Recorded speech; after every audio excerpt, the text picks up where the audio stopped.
Today we're going to talk about the mindset that prevents many people from achieving the success that they desire and deserve. Hello again, everybody. I'm Eli's dad with Project Eli, where we educate, lead, and inspire. Tune in with Eli and me as we discuss mindsets, nature's way, and how to be successful. You know, Eli, one of the things that I think about often is why aren't more people reaching the level of success that they desire and they deserve? One of the things that boggles my mind is that people don't pay attention to nature's way, because nature is giving us clues, on how to be successful. But we're not cognizant of what's going on.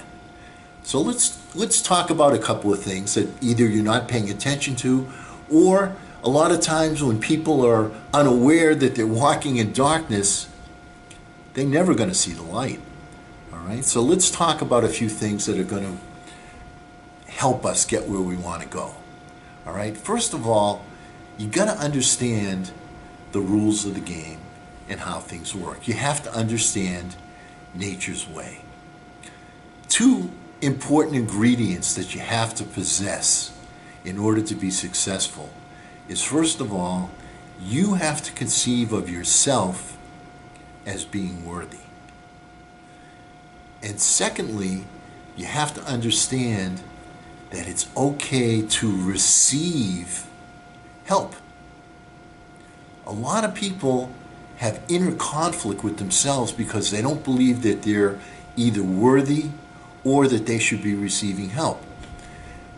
It's drilled into us from early childhood that it's better to give than to receive. But you got to understand something, Eli.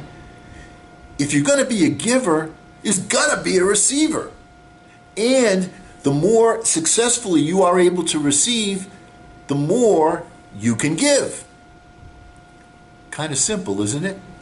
Now, I want to prove to you that this is a natural state of man, that this is a natural state of the creatures of the earth. When you stop and think about it, the birds flying around through the trees, they go from tree to tree, they look at the fruit, and they eat. They hang around on the branches. They build their nest there. They don't pay rent. They don't leave any tips. They accept it. They receive. When you have food for the dog biscuit, you take it, you throw it to the dog. What does the dog do? The dog accepts it. As a human being, Eli, when you were a baby, you would cry sometimes in the middle of the night. I'd look at your mom would look at me, and she'd kind of give me the eyeballs, and I go, okay, sweetheart, I'll get up. I'm a dutiful husband and a great father. So I would go to your crib, pick you up, try and comfort you. But sometimes that wasn't enough because you expected to receive. What was it you wanted to receive? You wanted the nipple. Sorry, I can't help with that. That's something mommy has to give you. So I would take you, bring you into bed, and you'd get your nourishment. And then you'd fall asleep. Everybody has to understand that it's okay to receive. It's natural. All right? Here, that's a clue. So pay attention to creatures of the earth. The flowers, they open up their petals to receive the rain. The roots absorb the water. They expect it.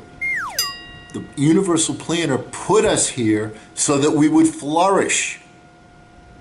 So it's okay to be a receiver. And if a weed is worthy of receiving, then you as a human being are certainly worthy of receiving. So, get rid of your self-esteem issues.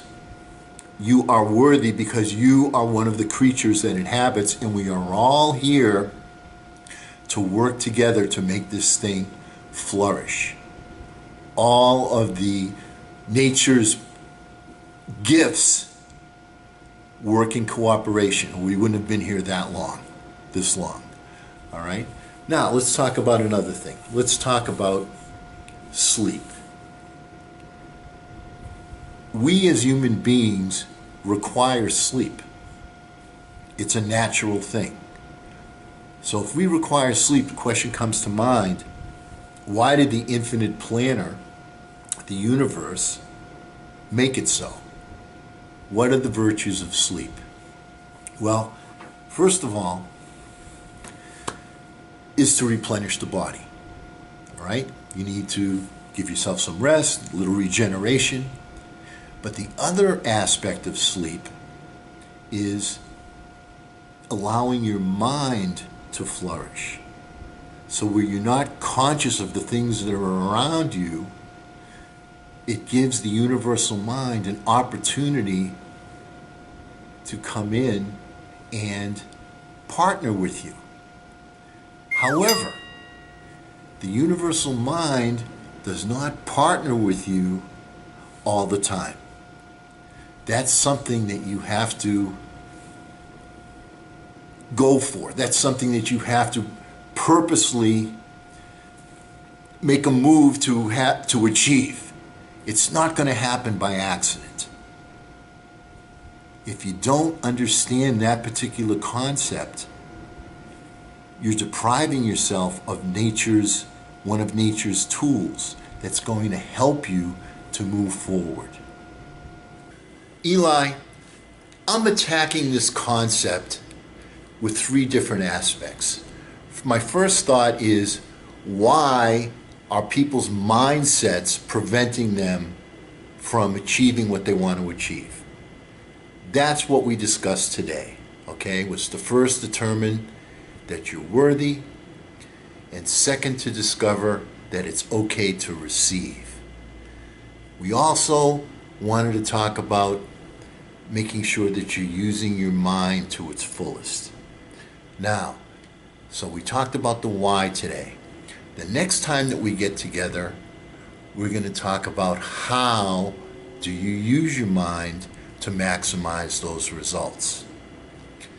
That's our subject next time we get together. I'm looking at all the things that are like, why isn't this happening? Why isn't that happening? All right, so there's three parts to it. First, the why. If your mindset prevents you, it ain't happening.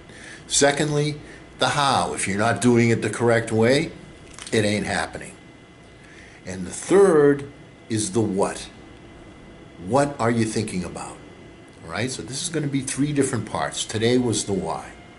All right, I look forward to talking to you next time. And we're going to give you our thought for the day, which is, there are two strengths, the strength of the body and the strength of the spirit. The body is the arrow. The spirit is the bow. You must learn to use the strength of the spirit. And that was a quote from Kwai Chang Caine. And because we never end a meeting on a philosophical note, let's get out there and charge! I'm Eli's dad.